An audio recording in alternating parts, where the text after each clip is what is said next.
चीजें अगर शुरुआत में होती हैं, चाहे आपने पहले भी ट्रेनिंग कर रखी हो, तो एक बार रिकॉल हो जाता है। ओके, ठीक, तो उसको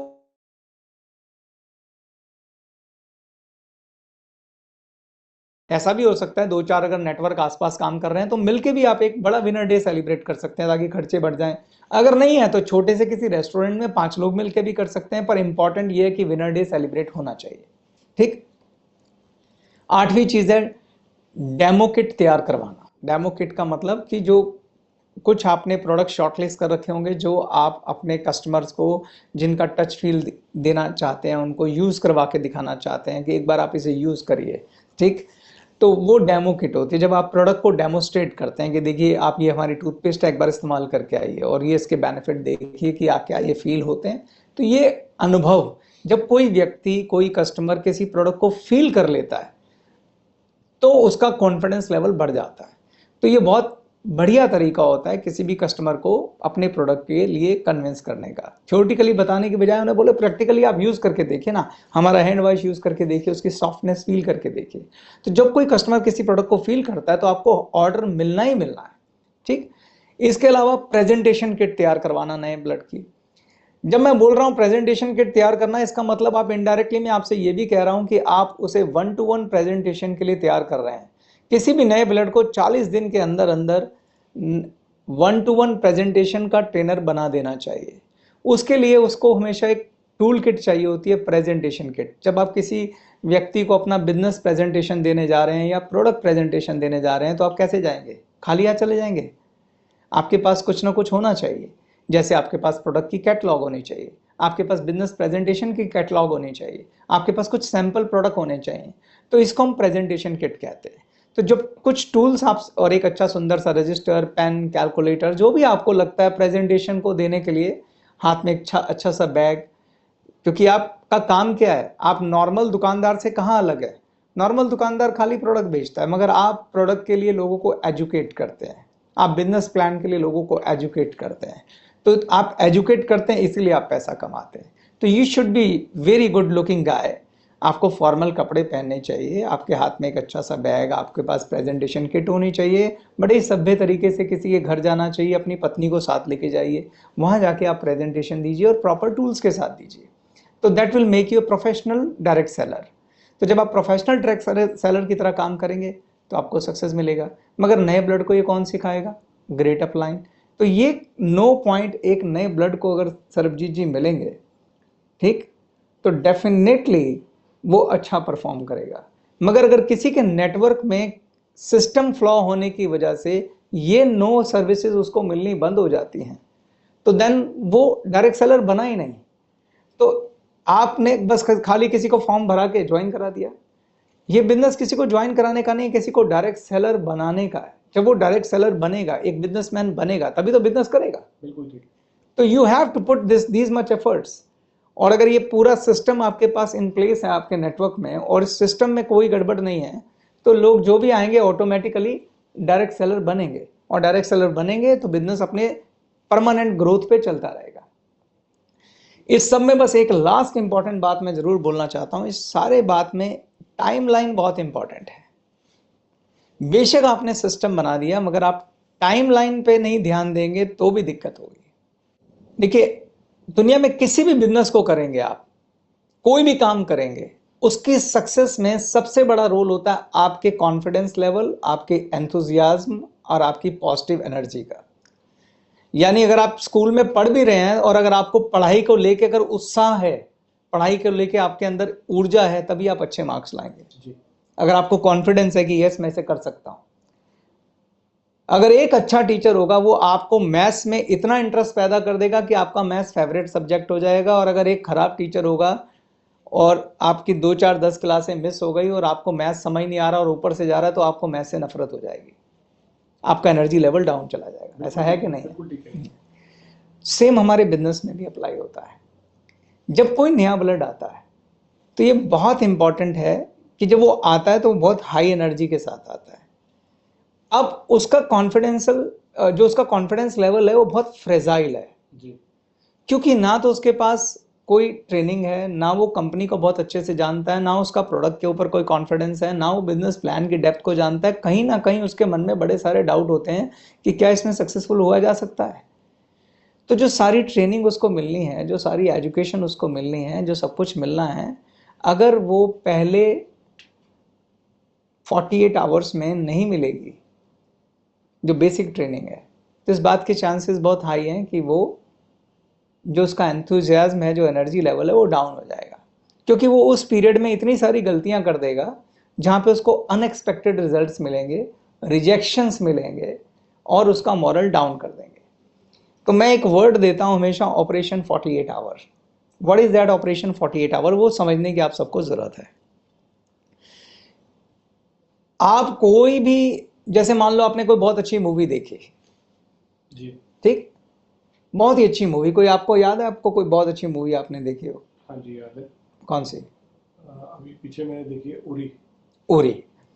आप फील करके देखना एक बार, आप उरी वाली पिक्चर वाली जब आपने देखी थी उस दिन पे चले जाइए। जिस दिन आपने वो मूवी देखी थी, उस मूवी का आपके दिमाग पे बहुत असर था जी। मे भी आपने घर आके देशभक्ति के नारे भी लगाए जी। और अगले दिन जिस दिन आपने मूवी देखी, आपका एंथुजियाज्म उस मूवी को लेके यहां था, पर क्या नेक्स्ट डे भी यहां था? नेक्स्ट डे थोड़ा कम हो गया होगा, उससे नेक्स्ट डे थोड़ा और कम हो गया होगा, और उससे नेक्स्ट डे और भी कम हो गया होगा। तो जैसे जैसे दिन बीतते हुए होंगे, उरी आपके दिमाग से हट गई होगी। इसलिए हमारे संत भी बोलते हैं कि आपको सत्संग रोज करना चाहिए। तो जब हमारा नया ब्लड भी जब नई पहली बार प्रेजेंटेशन देखता है, सब कुछ देखता है, तो उसका कॉन्फिडेंस लेवल, एनर्जी लेवल बहुत हाई होता है। पर अगर उसके बाद उसे कोई पूछे ही नहीं, तो वो कम होता जाएगा। यस। उसने कोई ट्रेनिंग अटेंड करी ही नहीं, वो किसी टीम वर्क में गया ही नहीं, उसकी अपलाइन ने उसका हाथ पकड़ा ही नहीं, उसके पास पहुंची ही नहीं, तो उस बिजनेस को लेके उसका इंटरेस्ट लूज होना शुरू हो जाएगा। और एक ऐसी स्टेज पे भी वो पहुंच सकता है कि वो कहे यार मेरे को नहीं करना। लेकिन इसके उलट, वो अगर सारी ट्रेनिंग लेगा, कंपनी को जानेगा, प्रोडक्ट को जानेगा, टीम को जानेगा, टीम वर्क में आएगा, तो उसका कॉन्फिडेंस लेवल और बढ़ता चला जाएगा। बहुत खूब सर, ये आप जो कह रहे हैं सर, मैं इस बात को बिल्कुल अपने से भी रिलेट कर पा रहा हूँ कि ह्यूमन साइकोलॉजी है कहीं ना कहीं, कि जैसे आपके साथ कोई भी घटना घटती है तो उसका असर कम हो जाता है। जैसे मैं कुछ दिन पहले एक नया मोबाइल फ़ोन खरीद के लाया, तो जिस दिन जब लेकर आया था मैं बड़ा एक्साइटेड था उस फ़ोन को लेके। तो पहले दिन के ऊपर तो उसको बहुत अच्छे तरीके से साफ़ भी किया, उसका ध्यान भी रखा, लेकिन 2 दिन 3 दिन 4 दिन के बाद वो क्रेज़ कम हो गया, और हफ्ते के बाद तो मतलब ऐसा लगा कि नॉर्मल सी बात है, कुछ वो क्रेज़ था ही नहीं। आप बिल्कुल ठीक कह रहे हैं सर, परफेक्ट जी। तो मैं कंक्लूड करता हूं कि अगर आप जितने भी लोग मुझे सुन रहे हैं, आप एक बार ये चेक करिए कि जो आपकी टीम में नया ब्लड आता है, हर महीने जो आपकी टीम में नए लोग जुड़ रहे हैं, नया ब्लड बहुत पावरफुल चीज़ है, क्योंकि वही आपके बिजनेस को ग्रोथ दे रहा है। पुराना तो पुराना बिजनेस कर ही रहा है, नया वाला और बिजनेस लेके आता है। तो क्या नए ब्लड को, ये बहुत इंपॉर्टेंट है, क्या नए ब्लड को ये जो 9 पॉइंट मैंने आपको बताए हैं, क्या ये 9 इसेंशियल चीज़ें मिल रही हैं? ये उनकी ऑक्सीजन है, और बहुत सिंसियरिटी से मिल रही हैं। अगर नहीं मिल रही हैं तो आपको अपने सिस्टम पे काम करने की ज़रूरत है।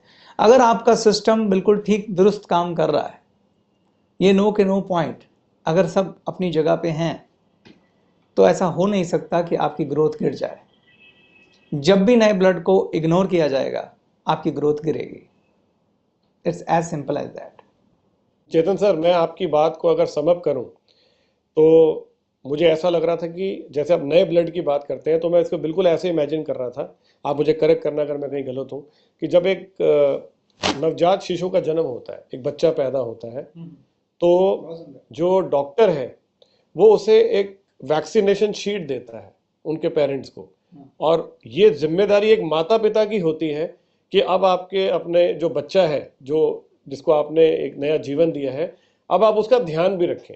आपकी जिम्मेदारी पैदा करने के बाद शुरू होती है, उसे पोलियो के ड्रॉप्स देना, उसे टेटनस के इंजेक्शन लगवाना, जो भी उसकी वैक्सीनेशन का स्टेटस होता है, तो इसका एक रिपोर्ट कार्ड बनता है, और उस पर बाकायदा ये मेंशन होता है कि इस हफ्ते में इस दिन पे इतने इतने ब्रेक पे आपको ये वैक्सीनेशन देनी है।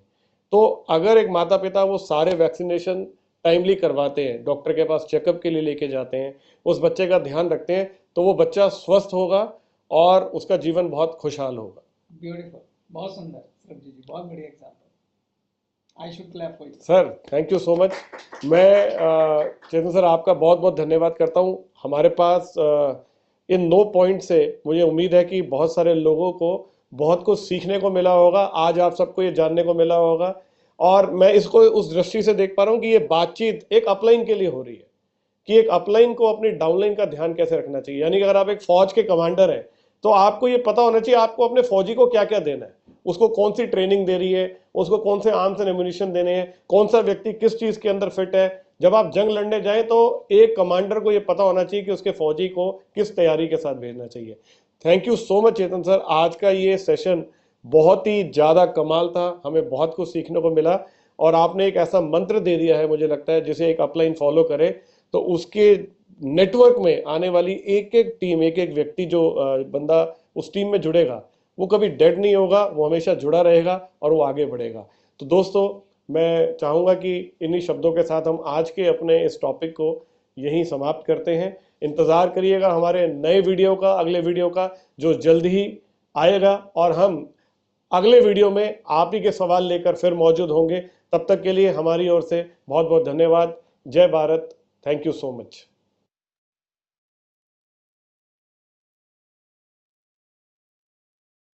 Thank you so much. And मैं जरूर आपसे 1 मिनट बात करना चाहूँगा, क्योंकि आज का जो सेशन आज हम सबके बीच में रहा है, मैं उम्मीद करता हूँ कि ये आज का सेशन बहुत ही लाजवाब आपके बीच हुआ है और आपको बहुत कुछ सीखने के लिए मिला होगा। मैंने आपको बोला था कि आज का जो सेशन है वो बहुत ही कमाल का होने वाला है, और अभी तो शुरुआत है, क्योंकि आज पहला दिन है। मुझे लगता है आज पहले दिन में हम लोगों ने आज वो कुछ सीखा है जो कि हमारे बिजनेस का बेस होता है। बेस बोले तो जैसे अगर हमें पढ़ाई करना होता है तो बचपन से ABCD की तैयारी करना होता है, ठीक उसी प्रकार से वो बेस होता है। अगर हमें मैथ बनाना है तो बेस होता है फॉर्मूला, हमें याद करना होता है। तो आज का जो सेशन है वो एक बेस सेशन था जो आज शुरुआत है, क्योंकि आप सबको पता है कि ये सेशन अगले लगातार 4 दिन तक चलने वाला। आज कंप्लीट हुआ, कल ठीक 10:30 बजे ये एक नए सेशन के साथ रफी सर और चेतन सर होंगे। मैं आज को सेशन को थोड़ा सा रिव्यू करता हूँ कि आज ने सर जो बात बताया है वो बताया है बिल्कुल न्यू ब्लड को लेकर।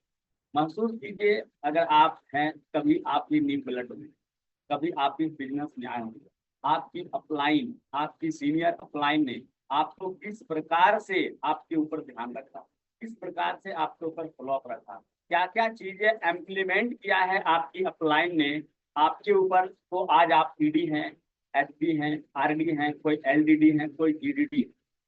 तो उसी प्रकार से सर ने 9 टॉपिक्स आज आपको बताया है कि एक न्यू ब्लड, तो वो 9 टॉपिक्स उसके लिए कितना महत्वपूर्ण है, और आप हम सब लीडर को क्या करना चाहिए अपने न्यू ब्लड के साथ जो हमारे साथ अभी अभी